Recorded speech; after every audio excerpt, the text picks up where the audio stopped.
Mes chers amis, le sujet dont je vais essayer de sonder la profondeur cette soirée est terriblement rempli de ténèbres, car on ne sait rien de Merlin, on ne sait rien de l'époque à laquelle il a vécu, et nous sommes obligés, pour lever le voile du mystère, d'ouvrir le troisième œil et de plonger dans les annales akashiques. Nous allons essayer de réaliser ce tour de force. Commençons, si vous voulez, par quelques récits légendaires. À quelle époque a vécu Merlin? Alors immédiatement, on répond vers l'an 450-500. C'est un saint qui est responsable de cette datation. Ce n'est pas une référence absolument certaine. Il s'appelait Saint Gildas. Ce qui aggrave son cas, c'est qu'à son époque même, il y avait 3 Saint Gildas. Je suppose que sur les 3, il y en avait un historique.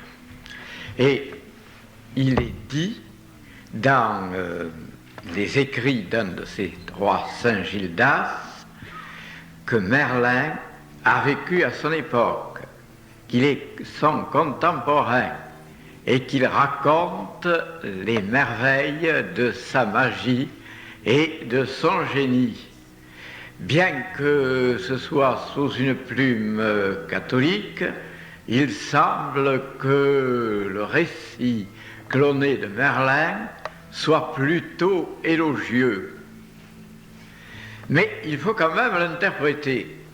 Et d'abord, je ne suis pas du tout sûr que Merlin ait vécu à l'époque de Saint Gildas. Je dirais volontiers, c'est une manie de multiplication, qu'il y a eu au moins 2 Merlin, comme il y a eu au moins 2 Saint Paul et au moins 3 Jésus. Eh bien, pour le 2e Merlin, il aurait vécu, semblerait-il, vers l'an 700 et même 750. Le premier était quand même un obscur, comment dirais-je, barde qui suivait un obscur chef de bataille, appelé peut-être Artus, on n'en est même pas sûr. Et le second serait le conseiller inspiré d'un grand roi qui aurait vécu en Irlande et qui aurait fait l'unité de l'Irlande vers 750. Cela fait par conséquent 2 Merlins très différents les uns des autres, l'un de l'autre. Néanmoins, ils se soutiennent tous par cette même idée de la recherche intrépide de l'absolu à travers la magie. Merlin est avant tout un enchanteur et un magicien. Et je crois que les 2 Merlins l'étaient. Et peut-être le premier n'était qu'une ébauche du second. Alors, quelle était sa naissance? Comme je vous l'ai dit, primo, on ne sait pas du tout à quelle époque exactement il a vécu. D'après ce que je vous dis, il y aurait eu 2 Merlins, l'un à l'époque de Saint Gildas et l'autre au 8e siècle. Et effectivement, dans ce cas, c'est beaucoup plus logique, parce qu'il serait venu 400 ans après Julien l'apostat, et le rythme des incarnations de l'âme de Merlin, à ce moment-là, serait en accord avec le rythme universel. Mais qu'aurait-il fait? Comment aurait-il vécu? Et d'abord son nom. On l'appelle Myrddwin. Bon, ce qui veut dire celui qui vit parmi les serpents. Or, effectivement, il existe des êtres, mettons, assez exceptionnels qui ont la possibilité de charmer les serpents. D'après la tradition, c'est un certain Psylle qui, vers 600 avant Jésus-Christ, avait découvert, lui, la possibilité de charmer les serpents par la voix, par le chant et par le geste. Eh bien, Merlin était en quelque sorte un de ces êtres prédestinés.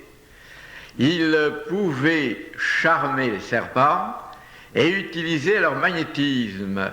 Le serpent est en quelque sorte sur la terre une véritable colonne vertébrale.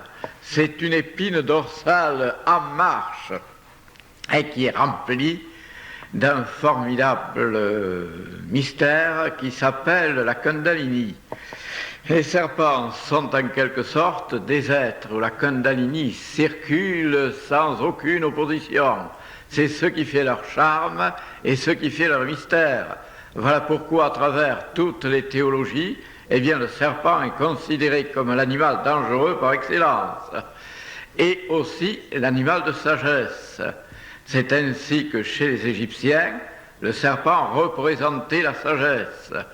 Chez les Chinois, il représente la lumière transcendantale. Mais chez les Romains aussi, il était un animal d'un excellent présage. Mais enfin, la Bible nous a appris à nous méfier de lui. Mais comment faut-il comprendre la Bible ? Et faut-il la comprendre sans les clés kabbalistiques ou alors à travers le symbolisme et l'inspiration ? Eh bien, la Bible, au fond, rend hommage au serpent. Et Jésus lui-même déclara « Soyez prudents comme des serpents et purs comme des colombes. » Moïse lui-même avait édifié un serpent d'airain dans le désert, et tous ceux qui regardaient ce serpent étaient guéris de leurs maladies, et surtout des maladies qu'ils avaient reçues par la morsure de serpents ailés. Cette espèce de serpent a disparu, mais elle peut encore exister dans certains recoins perdus d'Afrique ou d'Asie. Alors, il était donc le maître des serpents. Il utilisait leur magnétisme, et grâce à ce magnétisme, il pouvait guérir les gens, et il pouvait également les transporter dans des mondes inconnus. Lui-même était un serpent de sagesse, et sa naissance commence par un miracle. Il est né d'un incube. Or, c'est un mystère, si l'on peut dire, connu depuis la plus haute antiquité, que des êtres exceptionnels peuvent naître de l'union d'un Dieu et d'une femme.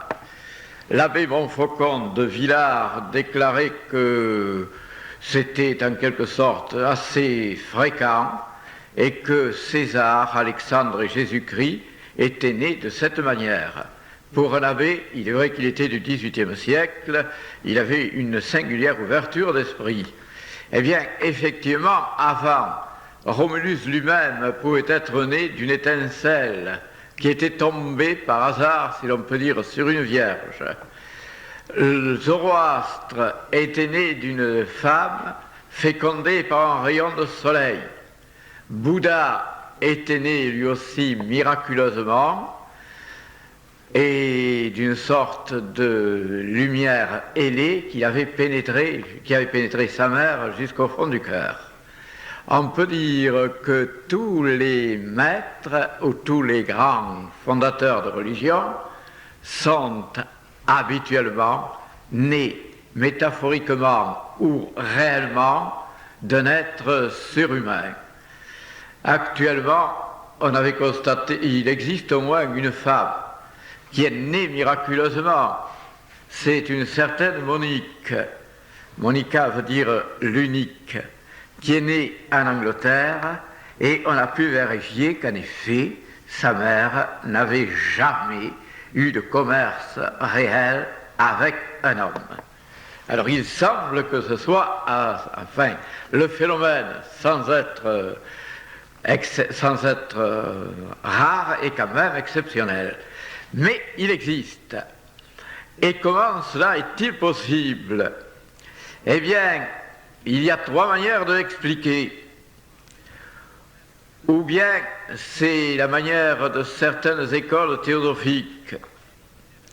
Par exemple, c'est la transmission du germe à travers l'espace. Supposez que du côté de l'Himalaya, un jeune yogi rêve dans le sommeil qu'il étreint une femme merveilleuse.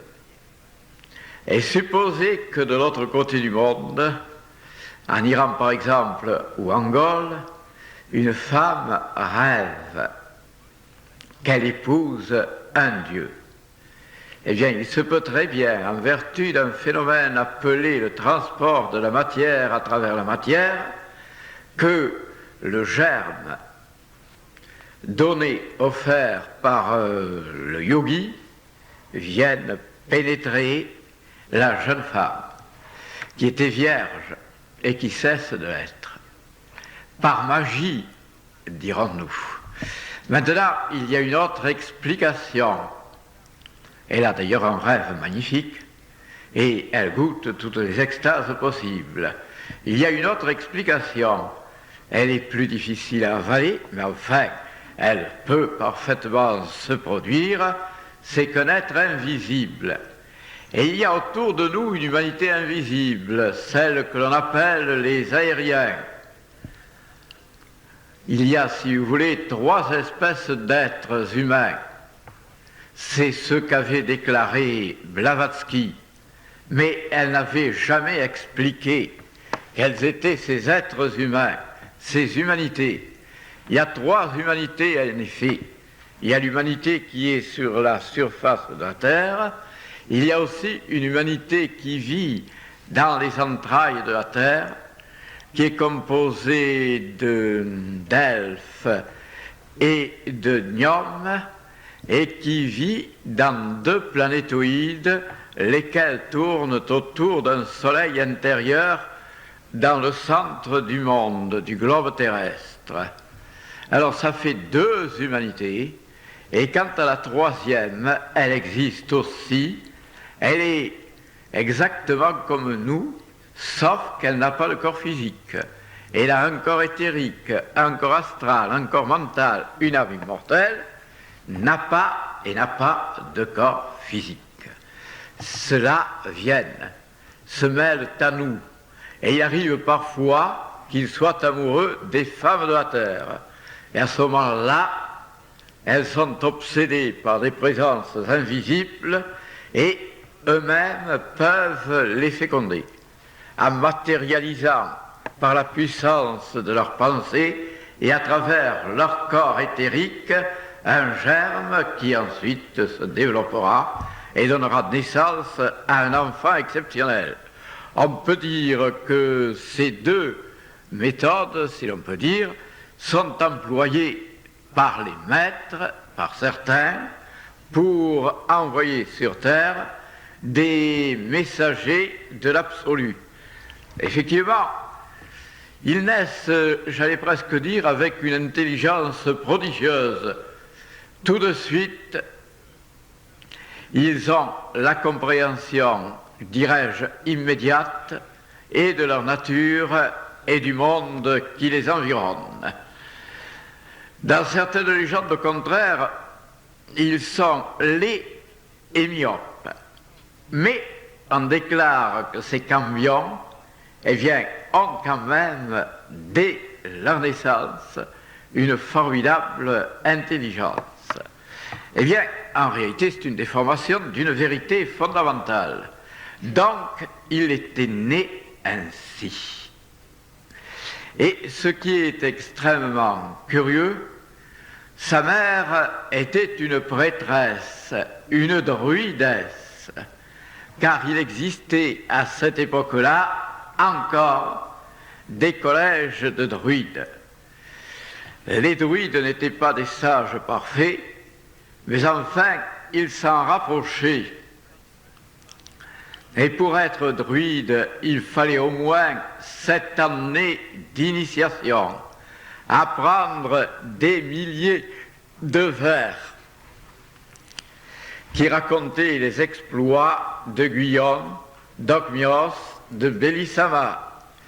Il fallait également connaître toutes les plantes curatives qui permettent de guérir n'importe quelle maladie, et aussi les plantes magiques qui permettent d'aboutir au dédoublement, et même, ce qui est encore beaucoup plus extraordinaire, au transport dans d'autres mondes, c'est-à-dire qu'on pouvait à un certain moment pénétrer dans la 4e dimension et en revenir. C'était évidemment les grands druides qui étaient capables de pareils exploits. Enfin, ils pouvaient communiquer l'illumination par le toucher. En réalité, ils touchaient habituellement 3 centres. Le centre du cœur, le centre du cerveau, et le 3e centre, ils le touchaient, bien qu'il soit intouchable, attendu qu'il se trouvait au-dessus de la tête. Mais il y a quelque chose d'extrêmement curieux, c'est que l'un correspondait à Ésus, l'autre à Taram et l'autre à Teutathès, la grande trinité druidique, mais lorsqu'il touchait le centre au-dessus de la tête, eh bien, on l'entendait.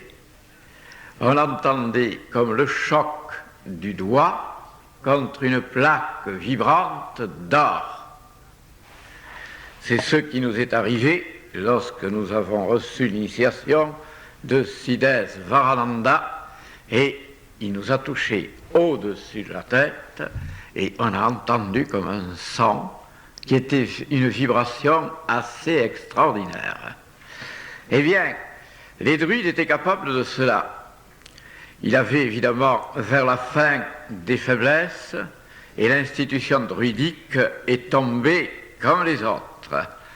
Ils avaient aussi une théorie extrêmement curieuse sur l'origine du monde.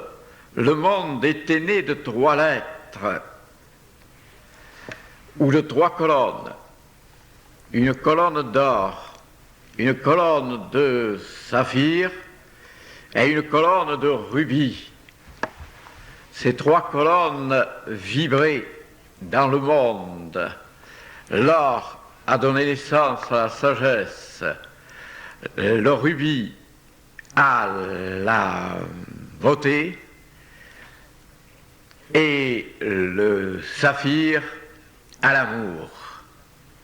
C'était en quelque sorte la trinité sacrée des druides. Et le nom que faisaient retentir ces 3 colonnes, c'était I-A-O, qui est à la base, semble-t-il, de la formation des mondes et aussi des noms que l'on retrouve par exemple chez les Juifs comme chez les Grecs. Yahoo, par exemple, s'est transformé en Évoé chez les Grecs et s'est transformé en Yahvé chez les Juifs. Et on peut le retrouver d'ailleurs dans presque toutes les religions.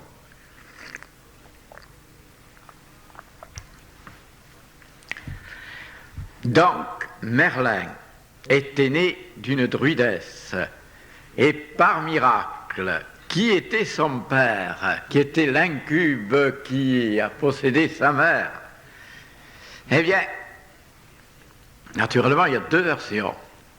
La version catholique, qui déclare que c'était le diable, et que le diable avait une idée très précise. De même que Jésus était né de Dieu d'une manière immaculée, eh bien, le diable, Lucifer, voulait lui aussi créer un être d'une manière immaculée qui serait son fils et qui répandrait la sagesse du diable à travers toute la terre. Et ce fils, ce fut Merlin. Là, c'est la version comment dirais-je, officielle. J'ajoute que dans cette vision, comme Merlin était supérieurement intelligent, il comprit que s'il allait du côté de son père Lucifer, il était battu d'avance, étant donné que rien ne pouvait dépasser le pouvoir de Dieu.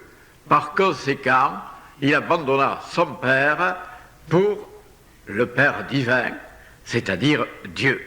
Et il combattit son père, le diable, par tous les moyens de ses arts magiques. L'autre théorie est plus simple, si l'on peut dire.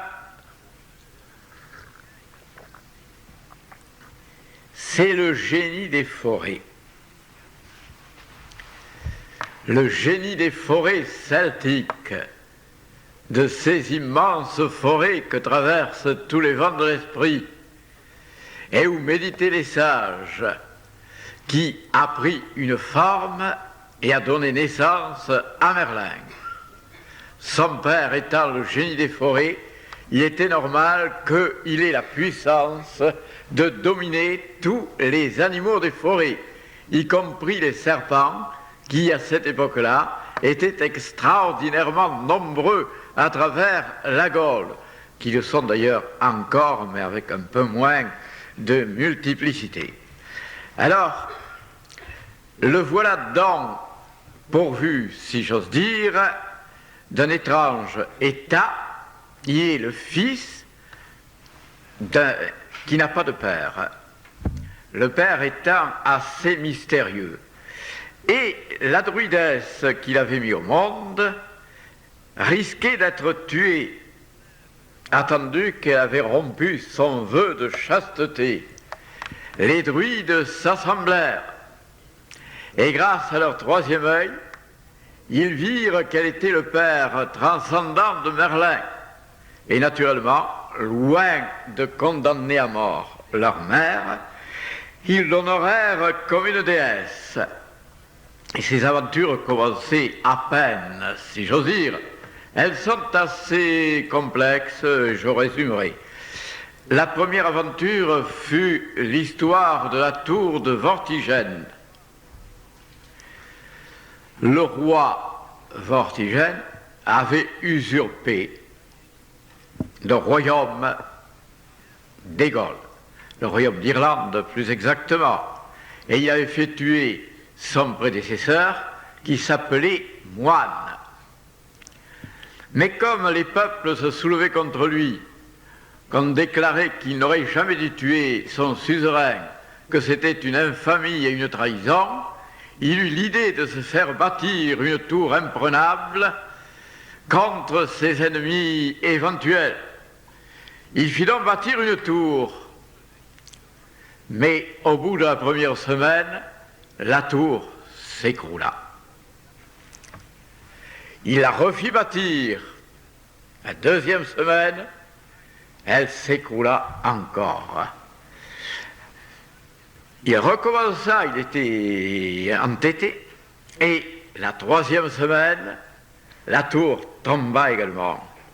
Il consulta des enchanteurs, ce qu'on appellerait des médiums, si l'on veut, ou des sages. Et ces enchanteurs lui dirent qu'il ne pourrait pas bâtir sa tour, sauf si elle était arrosée par le sang d'un enfant sans père. C'était plutôt des mages noirs, comme vous voyez, puisqu'ils pratiquaient déjà, ils continuent à pratiquer les sacrifices humains.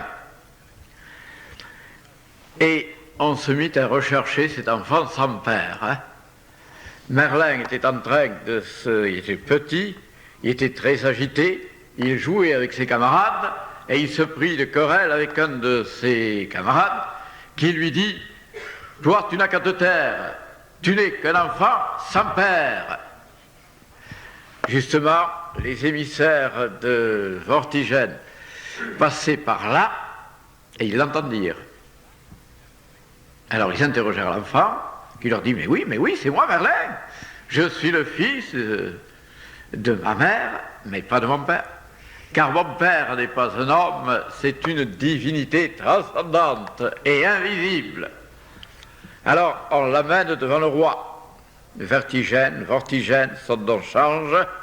Il n'est jamais absolument pareil dans les chansons de gestes, ni dans les romans que l'on a bâtis autour de l'enchanteur Merlin. Et il fut amené devant le roi, et leur dit, roi, c'est pas la peine de me sacrifier. D'abord, vous ne pourriez pas. Et vous n'avez qu'à essayer. Alors effectivement, on essaya. On commença par lui lancer une flèche. La flèche fit demi-tour et revint sur l'archer qu'il avait lancé. Les autres n'insistèrent pas. Et il commença par déclarer, ici, dans la profondeur, il existe deux immenses dragons. Un dragon rouge et un dragon blanc. Et ils se battent. Et voilà pourquoi leur bataille permanente aboutit à cet effroyable remue-ménage. Creusez et vous verrez que j'ai raison. Alors, on creusa. Et effectivement, il y avait, mais c'est assez curieux, une espèce de bulle d'or, et à l'intérieur de cette bulle, qui était assez plastique, deux dragons, un blanc et un rouge, se battaient furieusement.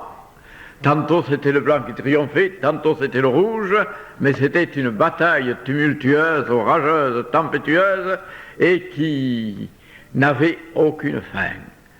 Alors, Merlin commença par leur parler.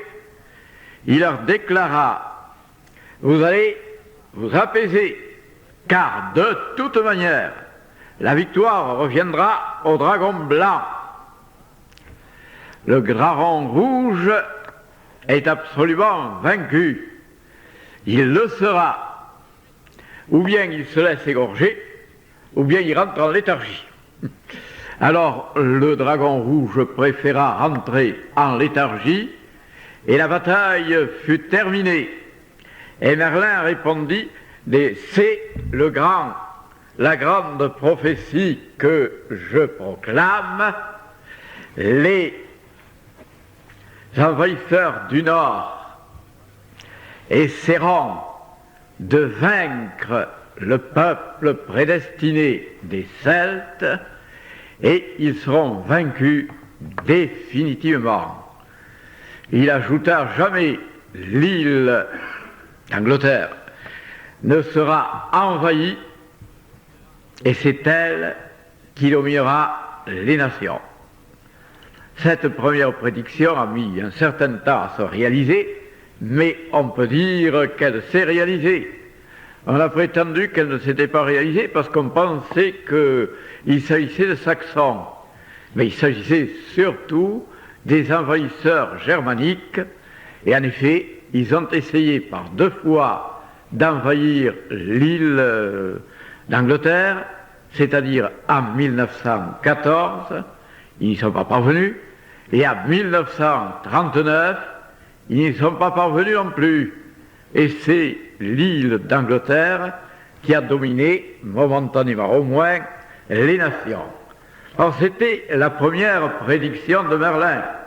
À la suite de cela, on dressa joyeusement la tour qui montait vers les étoiles. Ensuite, Merlin alla à la recherche d'un héros, celui qui devait normalement repousser les ennemis. Et il le trouva dans la personne du roi Artus. Évidemment, il y a de nouveau un autre mystère inattendu. C'est la fameuse épée Excalibur, ou Excalibur, ou Excalibur, comme vous voudrez. Eh bien, Excalibur a été créé par Merlin. Il savait très bien que chaque nation possède ce que nous pourrions appeler une arme magique, qui est le talisman de la nation, une arme ou un objet magique. Les anglo-saxons ont la pierre de John Dee, le miroir formé d'une sorte de pierre noire sur laquelle se révèlent les événements futurs et qui a été apporté et créé par le grand alchimiste John Dee. Les Germaniques possèdent la fameuse lance de Longinus qui a percé le flanc de Jésus et qui a été transmise de main en main jusqu'à Hitler. Depuis, elle a disparu. Il est probable qu'elle se trouve quand même de nouveau au musée de Vienne. Et la troisième, c'est l'épée miraculeuse de Merlin, qui a franchi les siècles. Elle a été d'abord celle d'Artus. Elle est devenue par la suite, je reste ou dans la légende, ou dans l'histoire, ou dans une tradition qui tient de l'une et de l'autre. Elle a été, semble-t-il, l'épée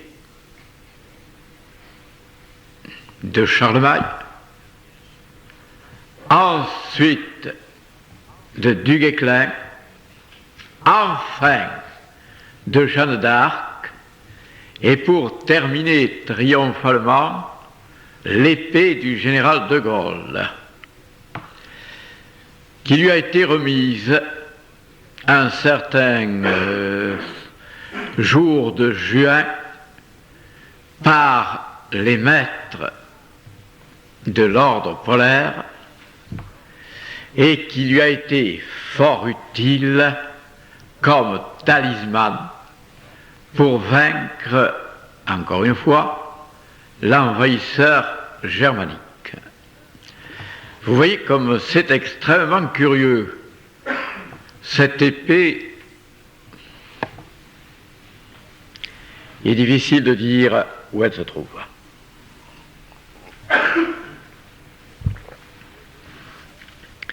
Je le sais peut-être, mais je ne vous le dirai pas. Et de toute manière, elle est remplie de force souveraine. Il suffit de la tenir dans ses mains pour sentir une énergie étonnante qui remplit immédiatement notre corps. Alors nous revenons à la légende. Et Merlin, après avoir créé cette épée, eh bien, l'enfonça dans un bloc, dans une pierre, ou dans un bloc de fer, comme vous voudrez. Les deux légendes se rejoignent, et celui qui devait l'enlever était le seul qui pouvait régner sur l'Angleterre. Alors, cette pierre se trouvait dans une ville sacrée, à Camelot peut-être, et chacun vient. Les grands seigneurs de l'Angleterre essayèrent de l'arracher et n'y parvinrent pas. Mais un petit garçon qui passait par là, enfin un petit garçon, il a quand même 18 ans, et qui s'appelait Artus, et qui avait besoin d'une épée, s'approche à l'absence de tous les maîtres, de tous les chefs, de tous les barons.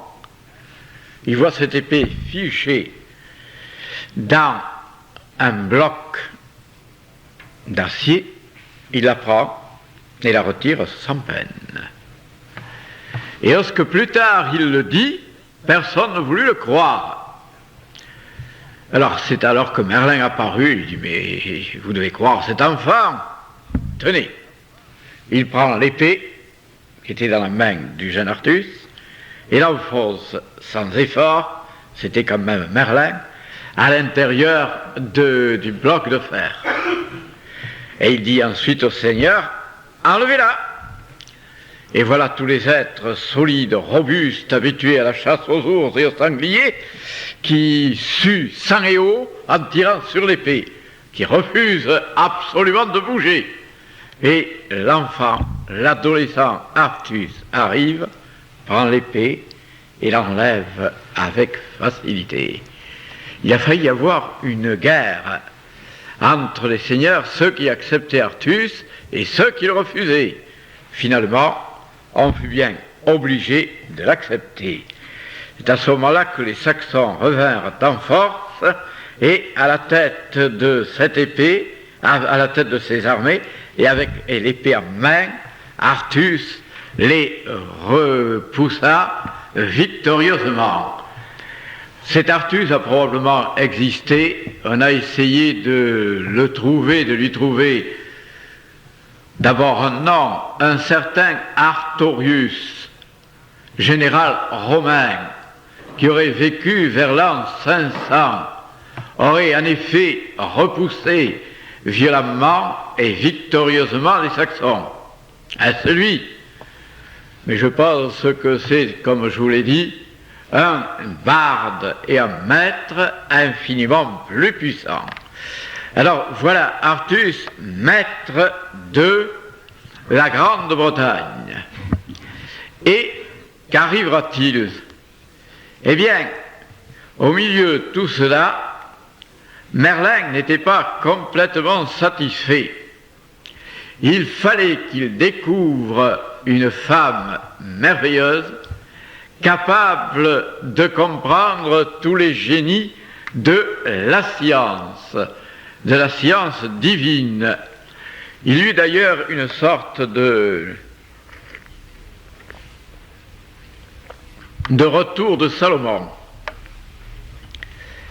Je veux dire qu'il fit la connaissance d'un super druide qui s'appelait Taliesin et qui était, nous sommes à la limite entre la légende et la réalité, et qui était l'incarnation de Victor Hugo, qui plus tard devint Victor Hugo. Et ce druide, Taliesin, lui conféra une formidable initiation. Cette initiation, il l'a reçue dans un dolmen. Les dolmens étaient pour les druides justement des chambres à initiation. Sous la pierre, sous la table de pierre, il y avait un étroit logement où un homme pouvait en effet se tenir là-dedans. Et l'initiation durait habituellement 3 jours, mais 3 jours de jeûne. Taliesin enferma Merlin dans cette boîte de pierre et, par la puissance de son génie, lui communiqua une série de visions. La première vision, c'était la vision du commencement des temps, différente d'ailleurs de ce que disaient les druides et parallèle. Il s'agissait d'une femme merveilleuse, Bélissama, qui recevait le baiser d'Ocmios ou de Guyone. Et à travers ce baiser, le soleil primordial se mit à naître. Ce soleil se brisa à une multitude de morceaux qui formèrent des millions et des millions de soleils. C'était le commencement du temps. Et c'est la première vision que ressentit Merlin. La deuxième vision que lui communiqua Taliesin était la vision cosmique, c'est-à-dire lui-même se trouvait en même temps dans des milliers de mondes et il avait l'ubiquité divine. Il s'est trouvé dans 888 mondes et dans chacun de ces mondes il était Merlin avec une face différente, un visage différent, une destinée différente, mais toujours il possédait un sceptre de diamant qui faisait qu'il commandait aux éléments et qu'il était un berger parmi les êtres humains. La troisième vision fut la fin des temps. Et elle fut assez proche, si l'on peut dire, de ce que l'on sait, avec néanmoins cette différence, que la fin des temps n'était pas la fin des temps. C'était simplement la fin de l'idée de temps. Et cette fin de l'idée de temps existait lorsque le Verbe de Dieu pénétrait à l'intérieur d'un être humain et faisait cet être humain un être intemporel et éternel. Et Merlin reçut cette mission qui le pénétra d'extase et de grandeur. Quand il sortit, il était effectivement ressuscité. Il était le nouveau Merlin. Alors, il lui fallait malgré tout, comme je vous l'ai dit, une femme. Et tout l'univers s'est empressé de lui fabriquer cette femme divine. On prit ce qu'il y avait de meilleur dans toutes les forêts du monde et on en fit une femme qui représentait l'âme de l'infini. Cette femme fut appelée Viviane. Ça veut dire celle qui possède la vie universelle et la vie unique.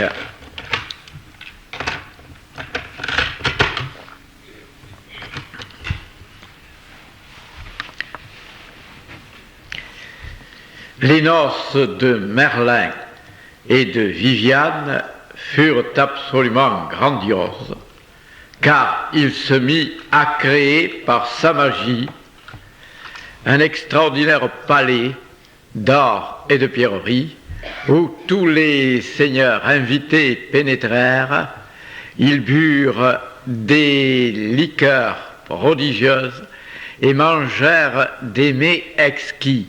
Mais chacune de ces liqueurs leur procurait une extase et chacune de ces nourritures leur permettait, au moins momentanément, d'avoir l'empire sur tous les animaux de l'eau, de la terre et du feu. Ce fut donc un enchantement. Mais après, il épousa Viviane. D'accord, mais attention, il lui arriva une aventure des plus désagréables. C'est conté par presque tous les conteurs de l'époque. Il perdit la raison et il s'enfuit au fond des forêts. Merlin était devenu fou. Mais cette folie de Merlin n'était pas une véritable folie.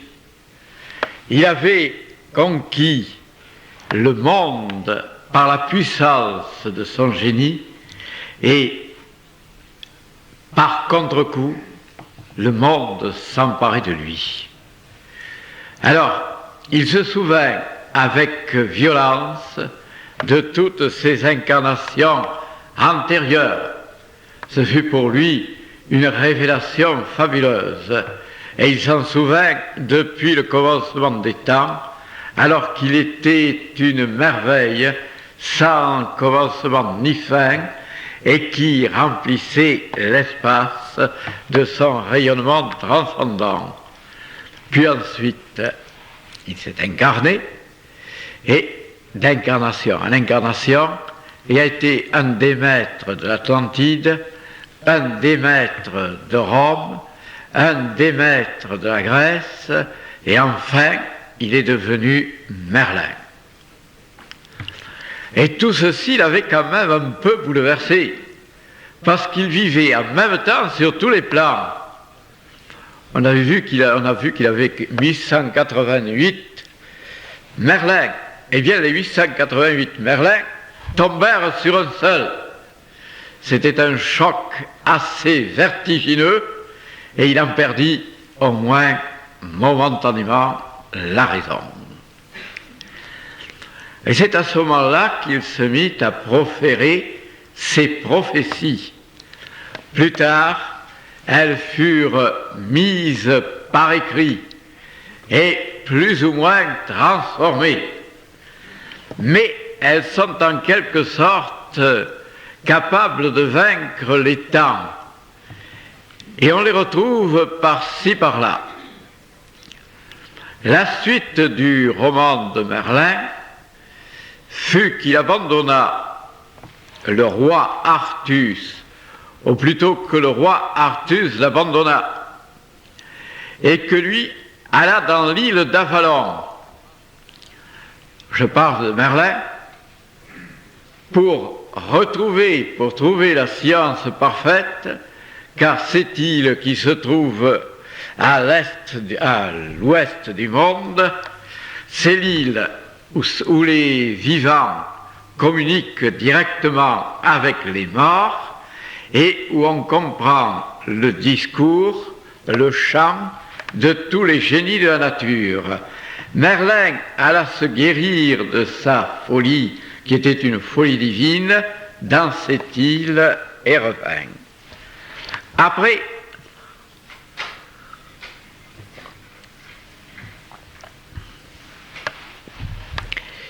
il fonda un ordre, qui est l'ordre des chevaliers de la table ronde. Cet ordre remonte à Jésus lui-même. Entendons-nous bien, il y a au moins 3 Jésus, et mettons le Jésus des évangiles aurait été reçu par Joseph de Rama ou d'Arimathie.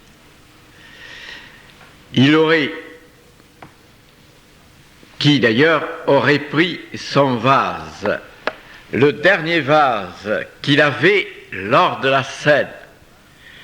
Et ce vase était rempli d'une sorte de liqueur qui n'était pas du vin, mais qui était une liqueur magique capable de faire dédoubler tous ceux qui la buvaient. C'est, si l'on peut dire, le mystère de ce Saint Graal qui a été communiqué d'âge en âge à travers jusqu'à Merlin. Merlin eut donc ce Graal et il en fit sortir, si j'ose dire, une multitude de merveilles. Tous ceux qui prenaient quelques gouttes de ce Graal dont Merlin était le possesseur, 3 gouttes, ils avaient le génie, et 7 gouttes, ils avaient la science cosmique. C'est ainsi que Merlin déclara qu'il y aurait 3 âges, et ces âges, dans l'univers, seraient dominés par des grands sages. Le premier âge est l'âge des primevères, et il a été dominé par Salomon. Le second âge, c'est l'âge des roses, et il a été dominé par Jésus le Galiléen.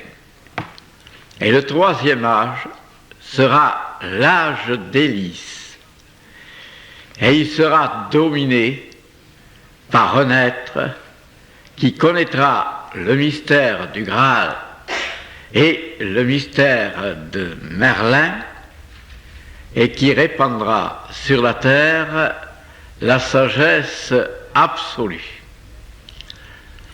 Il a également eu entre les mains, nous sommes toujours intermédiaires, entre ce que j'appellerais la légende et la réalité.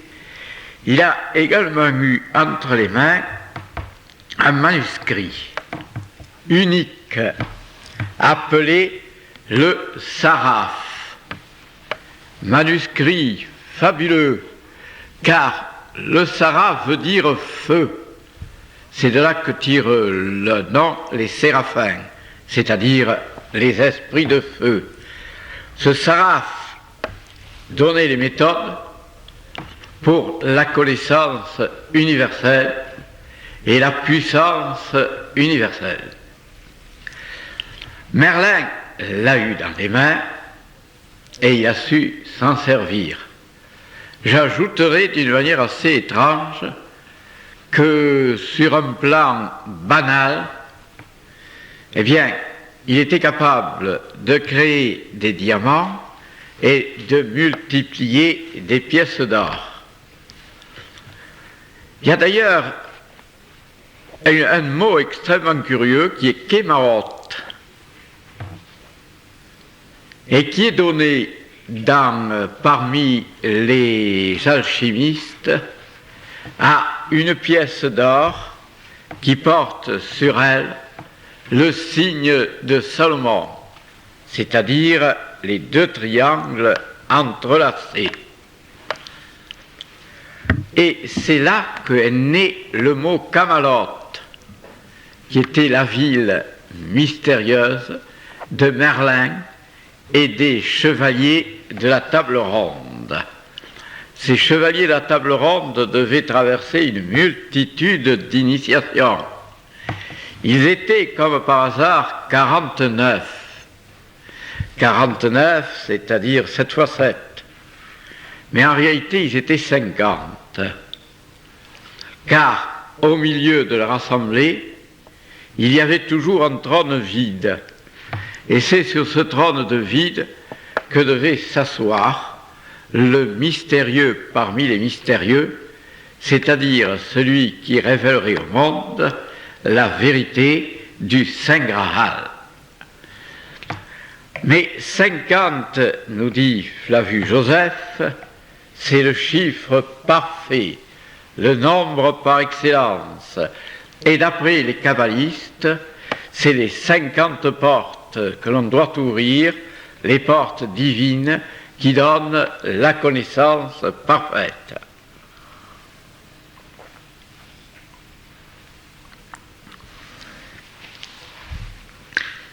Cette connaissance a été symbolisée par la reine Genièvre, qui n'a peut-être jamais existé, mais qui est le symbole de la connaissance transcendantale. Merlin, une fois qu'il eut fondé ses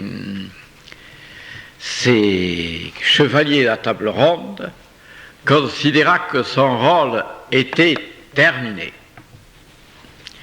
Et il décida de disparaître de la surface de la terre. Il s'envola un matin, rejoignit l'île d'Avalon et on n'a plus entendu parler de lui. Auparavant, il avait initié les 9 druidesses de l'île de Seine.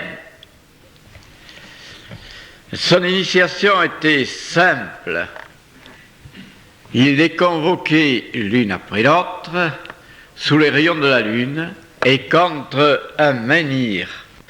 Et au chant des vagues, il avait une possession avec elle. Ou bien c'était une possession directe, alors c'était du tantrisme, ou bien c'était une possession purement magique, et c'était encore du tantrisme.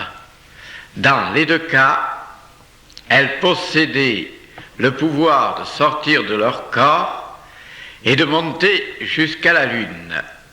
C'est là qu'elle voyait le fameux Graal et qu'elle buvait de sa liqueur. Elle revenait remplie d'extase et avait à ce moment-là 3 pouvoirs. Le pouvoir de se dédoubler à volonté, le pouvoir de guérir toutes les maladies, le pouvoir d'apaiser la tempête et de la déclencher à leur gré, le pouvoir aussi de prendre n'importe quelle forme animale. Et la forme qu'elle prenait était surtout une forme d'oiseau.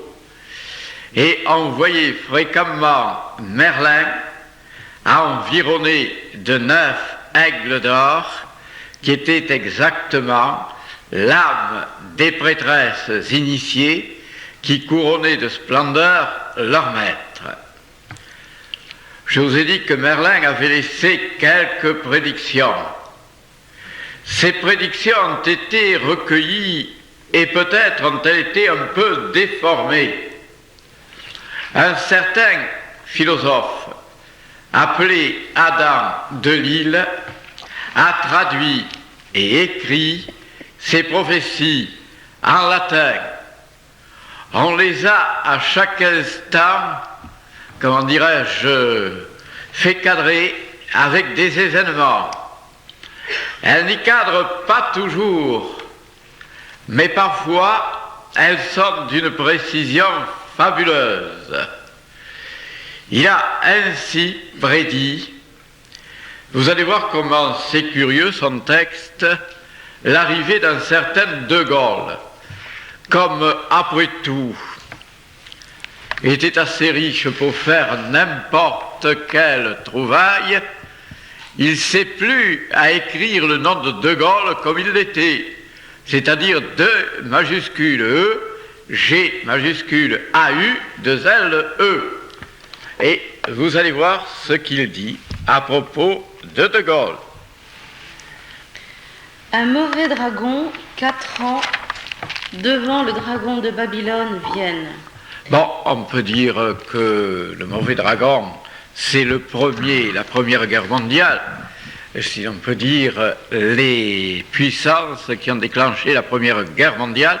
Et la Deuxième Guerre mondiale, se fut déclenchée par le dragon appelé Hitler. Ensuite.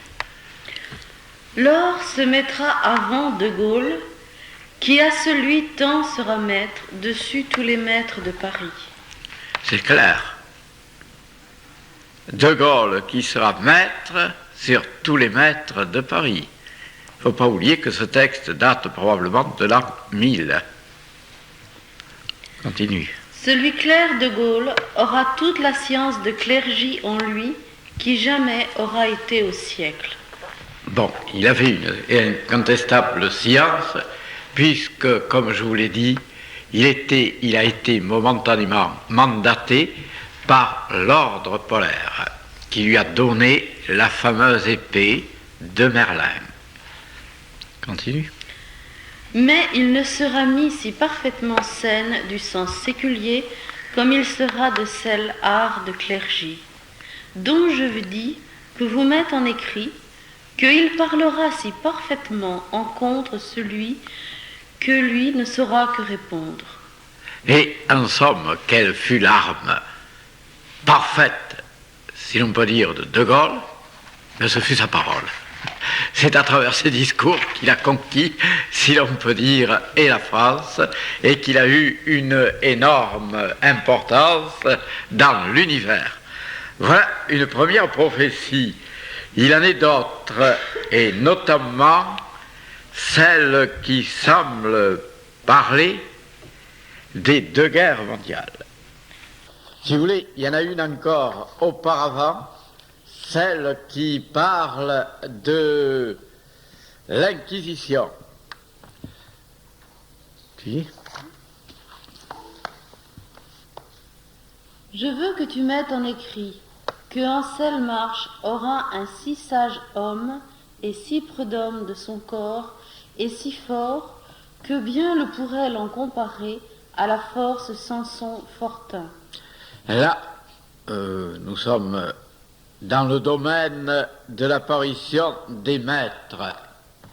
Et ce personnage dont il parle est très probablement Nicétas, un grand sage qui fut une nouvelle incarnation de Merlin et qui répandit l'albigéisme et les amis du libre esprit et les fidèles d'amour à travers toute l'Italie. ce qui explique, je crois, la suite. Voyons. Et celui, Prud'homme, ira de la plus haute lignée de celle marche sans une autre lignée, qui sera à celui temps. Non, il serait de la lignée de Salomon. Ensuite, Et si te dit que celui fortin délivrera mainte terre, ainsi que les grands dragons viennent du grand servage, et ôtera Lombardie de grands martyrs et une grande partie d'Italie. alors, il ne faut pas oublier que la prédication de Nicétas a été en quelque sorte souveraine sur toute l'Italie. Il ne faut pas oublier non plus une chose extrêmement curieuse, c'est que les premiers albigeois furent appelés des Lombards, parce que c'était exactement en Lombardie que l'hérésie, ou plutôt la religion albigeoise, a fleuri. Ce qui explique d'ailleurs pourquoi Dante, en parlant de Virgile, le qualifie de Lombard, ce qui est évidemment une astuce magique. Virgile croyait à la réincarnation, il était normal qu'il soit appelé du nom des Albigeois, c'est-à-dire des Lombards. Continue. Mais en écrit, dit Merlin, que celui fortin que je te dis naîtra, ainsi que cela chose, qui jadis naquit et partit de Jérusalem en 1132. Or, il ne faut pas oublier que c'est exactement vers cette période, 1132, que Nicétas vint prêcher la religion, mettons, albigeoise, dans le sud de la France, et aussi dans le nord de l'Italie, et également en Sicile. Donc, non seulement la chose est précise, mais elle est encore datée. Je crois qu'on pourrait parler des deux guerres. Sourdra une grande guerre parmi le monde, ainsi en poénime comme en chrétiente, que lit un royaume ira sur l'autre et une province sur l'autre, et l'autre servira pour eux aider, et durera cette guerre un grand temps, dont notre Sire Jésus-Christ se courroucera à eux, et leur donnera si grand famine, que tous laisseront leur guerre et leur orgueil, malgré eux, aussi les païens comme les chrétiens, et feront bonne paix. C'est-à-dire, ça s'est produit pendant la Première Guerre mondiale, appelée d'ailleurs Grande Guerre, qui fut suivie par une terrible famine en Russie notamment, et il y eut enfin la paix de Versailles en 1918. Il y a donc le terme, semble-t-il, qui est précisé, mais je pense qu'il parle aussi d'une autre guerre. Allez. Combien de temps sera les gouverneurs forts de Rome? Et Merlin répond, il sera fort 5 ans. Remarquez que 5 ans, c'est extrêmement curieux, parce que c'est la durée de la Deuxième Guerre mondiale, de 1940 à 1945. Ensuite, et c'est assez bien précisé, parce qu'on peut dire que la guerre a commencé surtout en 40 par l'invasion de la France. Ensuite, il sera en un chastel à 15 lieues de Rome, fit Merlin, et puis le feront les Romains abattre au temps d'un autre gouverneur. Ah, là, c'est Mussolini qui a voulu, lui aussi, recréer l'Empire romain et qui a été abattu par ses propres, enfin par les Italiens. Vous ne savez pas ce qu'ils ont fait de mieux, il ne faut tuer personne. Mais enfin, c'était la destinée, j'ajouterai que c'est la destinée de presque tous les dictateurs qui finissent tragiquement.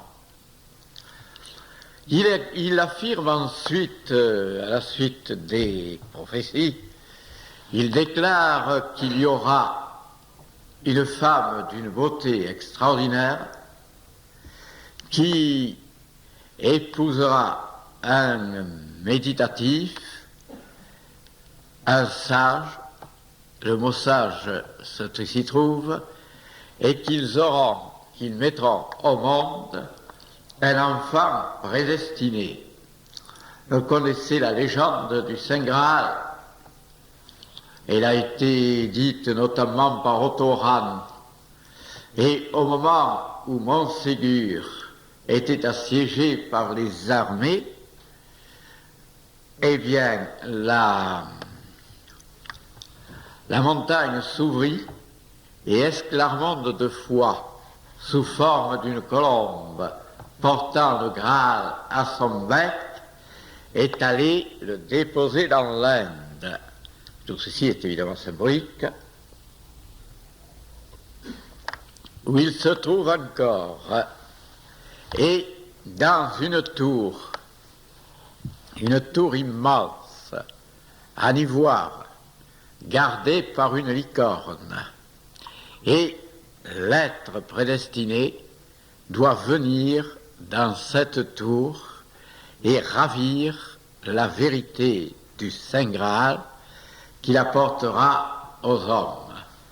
Et ce sera le commencement d'une ère nouvelle, non pas pour toute l'humanité, mais pour les 49 chevaliers de la table ronde qui seront réincarnés et qui, grâce à ce Saint Graal, arriveront tous à la libération ultime. Quant au 50e, ce sera évidemment l'être prédestiné qui apportera la vérité du Saint Graal et qui disparaîtra d'ailleurs d'une manière mystérieuse.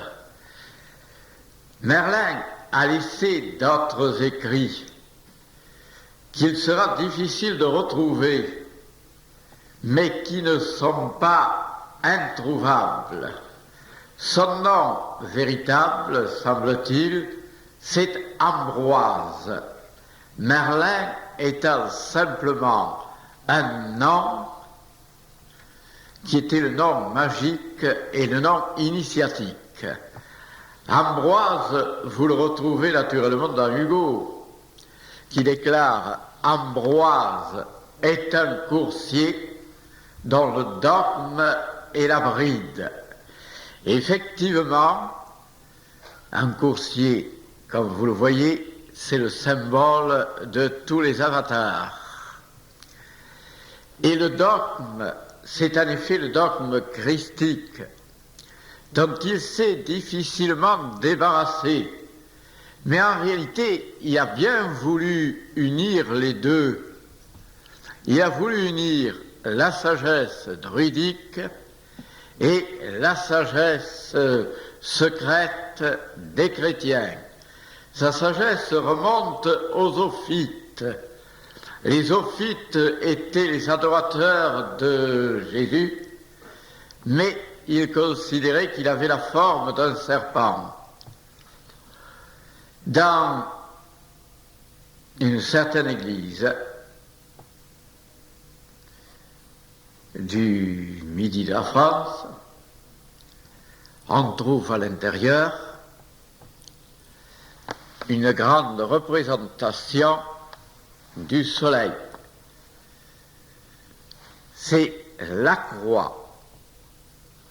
Et sur cette croix, il y a un soleil à la place de Jésus, et il y a aussi un serpent. Et cela remonte à la tradition ophite qui affirmait que Jésus avait pris une multitude de formes, et notamment la forme d'un serpent, et qu'il s'incarnait, quand il le voulait, dans certains serpents sacrés, qu'il nourrissait d'ailleurs de mets spéciaux, et il suffisait de toucher ces serpents pour qu'immédiatement on connaisse la sagesse suprême. Donc, Merlin, comme je vous l'ai dit, est parti. Il a laissé d'autres écrits, et il a laissé aussi le fameux Saraf. dont je vous ai parlé et qui permet effectivement la connaissance absolue.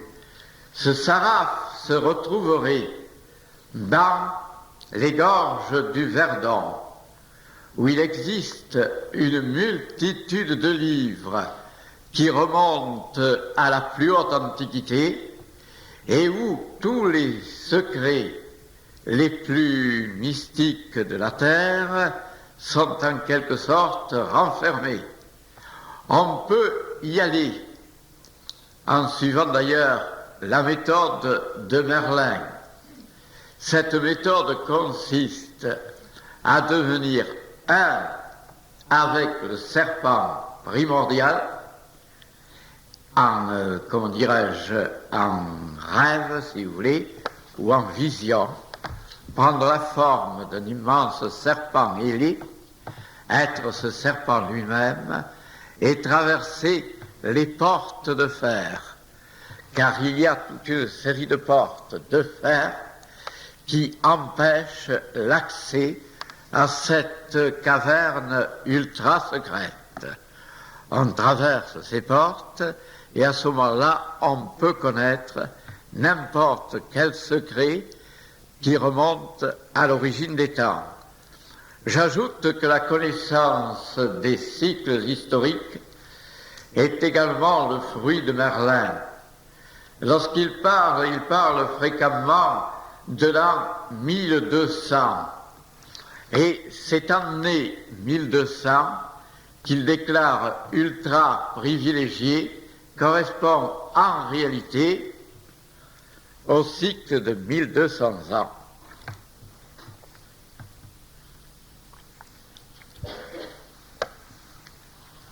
Merlin étant mort vers 760 ou 780,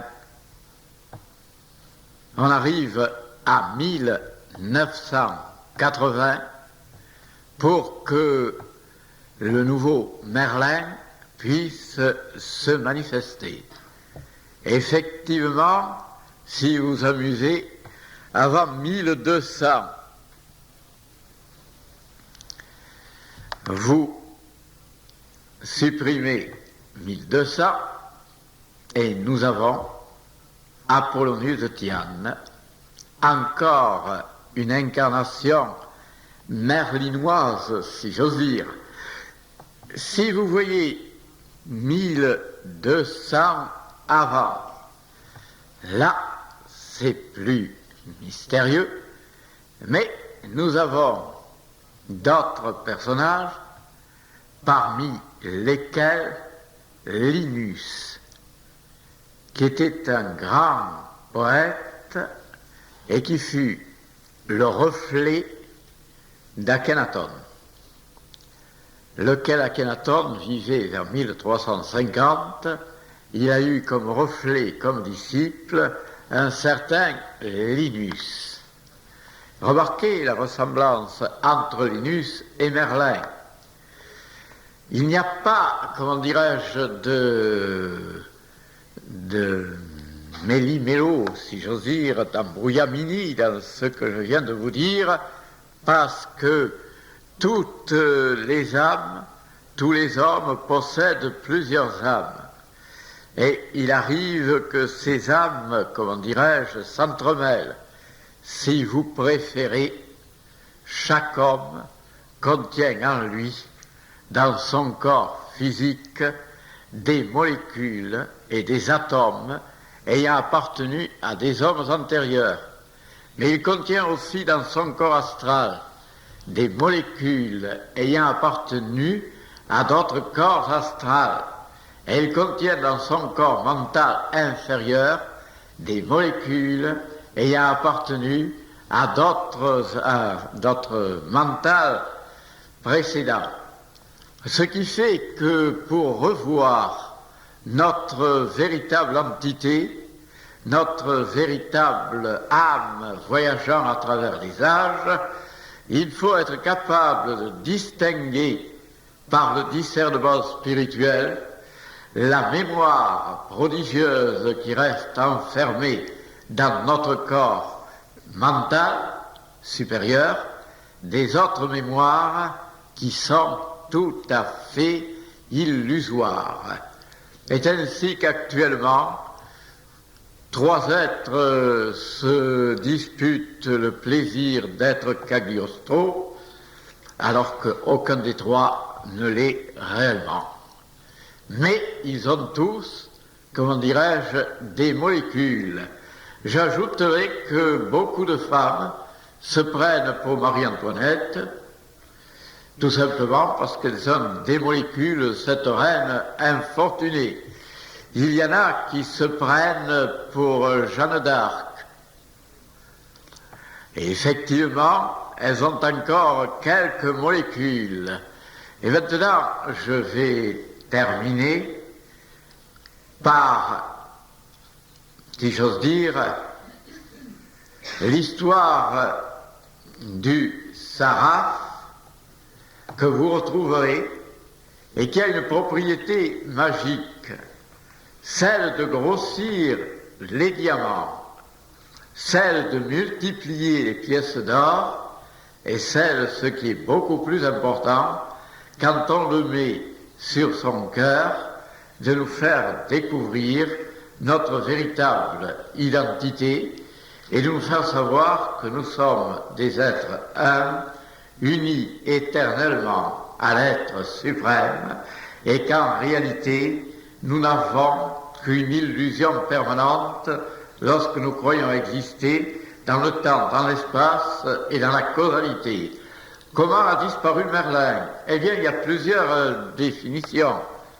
Il avait appris à la belle Viviane tous ses secrets et elle s'en est servie pour l'enfermer dans un chêne. Là, il était bien tranquille, il ne bougeait pas, il méditait, il ne pouvait pas sortir, et il était sous l'emprise permanente de Viviane. Mais Viviane s'est prise à son propre piège, et voulant à son tour se fondre avec Merlin, elle a pénétré à l'intérieur du chêne, et par une belle nuit d'été, mettons vers le 7 mai, qui est plutôt le printemps, eh bien, l'arbre s'est déraciné tout seul et il s'est envolé dans l'espace infini. C'est ainsi que Merlin a terminé sa glorieuse carrière et on a entendu alors une parole qui disait « Le maître des maîtres est rentré dans l'être des êtres ». Cette parole a été transcrite dans le saraf et par les successeurs de Merlin. Je m'excuse de vous avoir tenu aussi longtemps, mais je demanderai que l'on termine par 3 poèmes.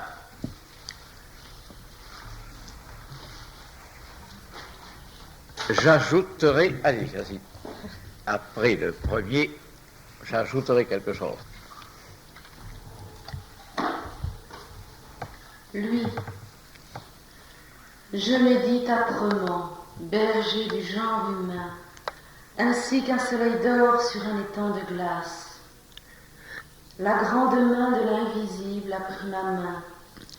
Je suis l'arbre infini que la splendeur enlace.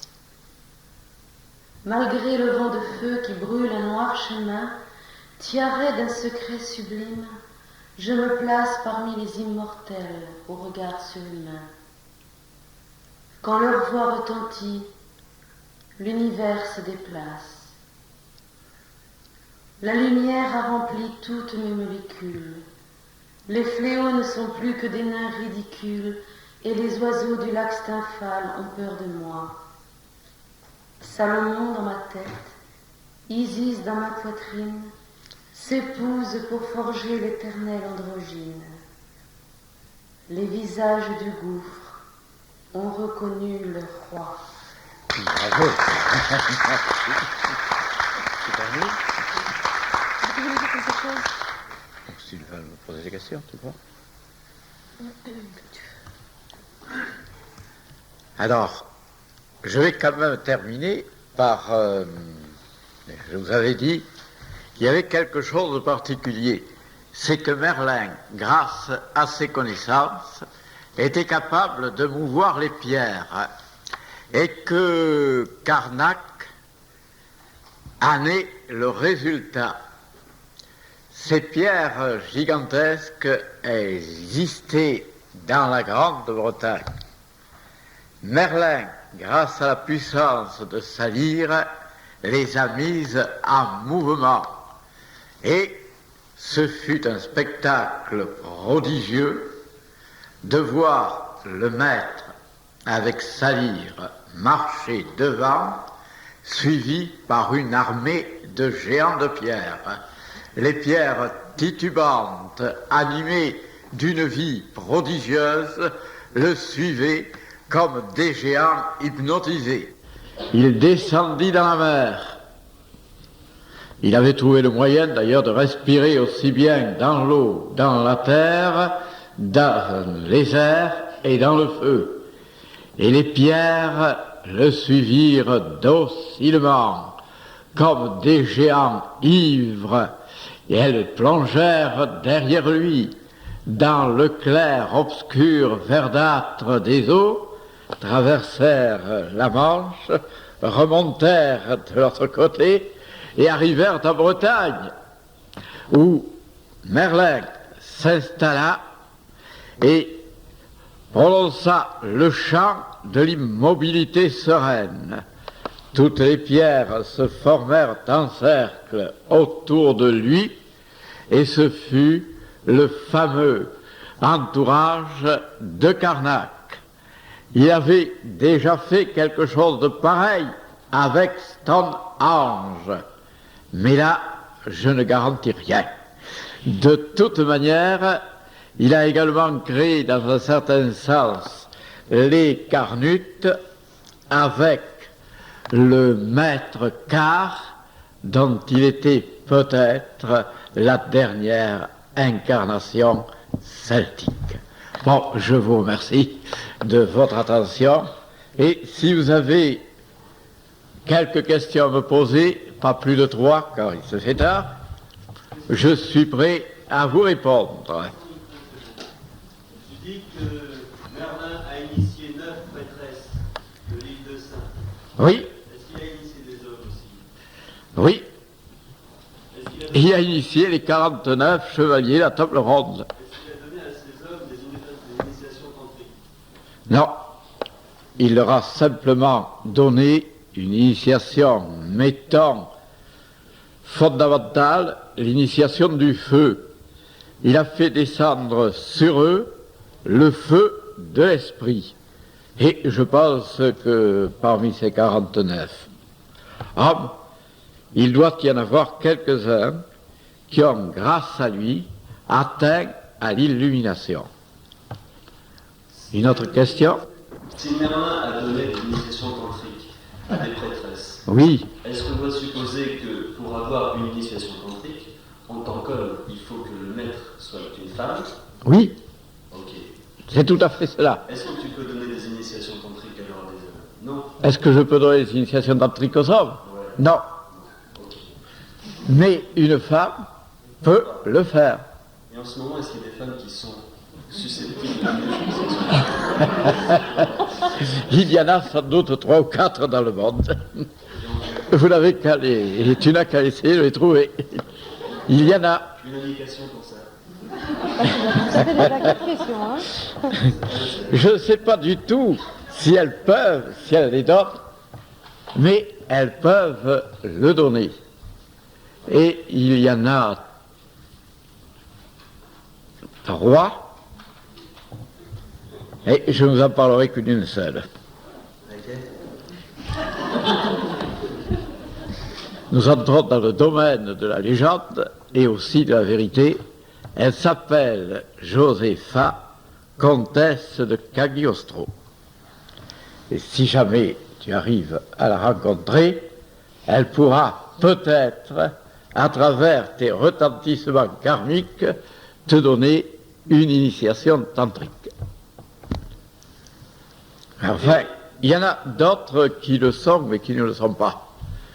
Parce que pour être une grande prêtresse communiquant une initiation, il faut avoir connu la conscience cosmique. Et il y en a très peu à travers le monde. Il y a cependant une Tara. Seulement on la trouve au Tibet. La réincarnation de la Tara blanche. Il y en a même une autre. La réincarnation de la Tara noire. Il y a une troisième. L'incarnation de la Tara jaune. Mais elles habitent toutes trois au Tibet et dans des lieux inaccessibles. Donc, il est assez difficile de trouver. Enfin, Sauf si on marche bien. oui, et si on a beaucoup d'intuition et une puissante respiration. Bon, alors une troisième question, si vous voulez. Je vous ai dit que vous aviez droit à 3 questions.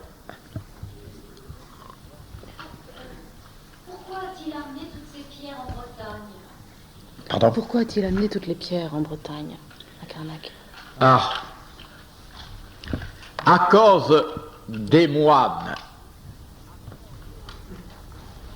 Eh oui, les moines catholiques sont venus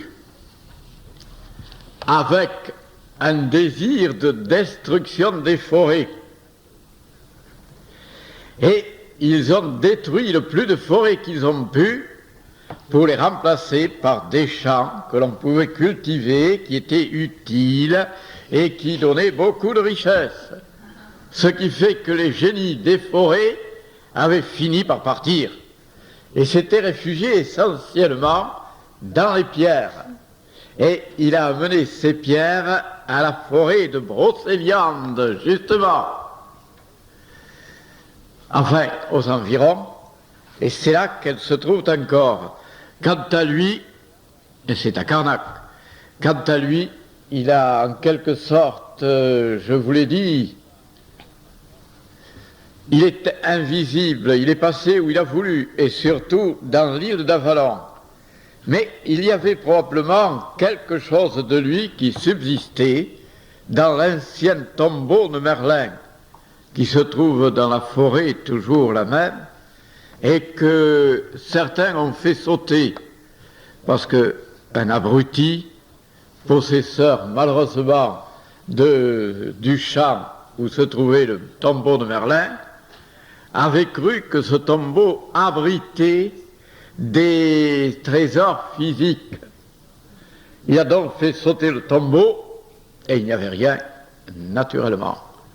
Merlin apporte surtout des trésors métaphysiques. Il existe encore le tombeau de Merlin, toujours dans la forêt de Brocéliande, et qui est effectivement composé des débris du tombeau primordial. Dans ce tombeau, il y a encore des reflets du magnétisme de Merlin, et on peut communiquer avec les esprits de la nature en touchant le tombeau. Ma publicité est gratuite. Vous pouvez y aller si vous voulez. Bon, je vous remercie par conséquent de votre attention. Une question. Hein?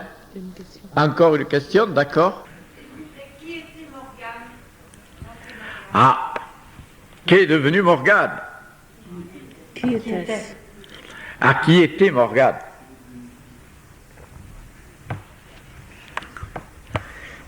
C'était aussi une druidesse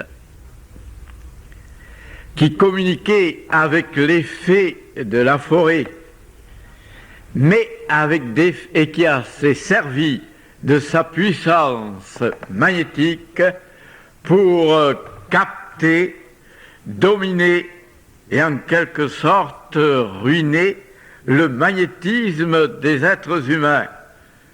Il ne faut pas exagérer quand même, hein.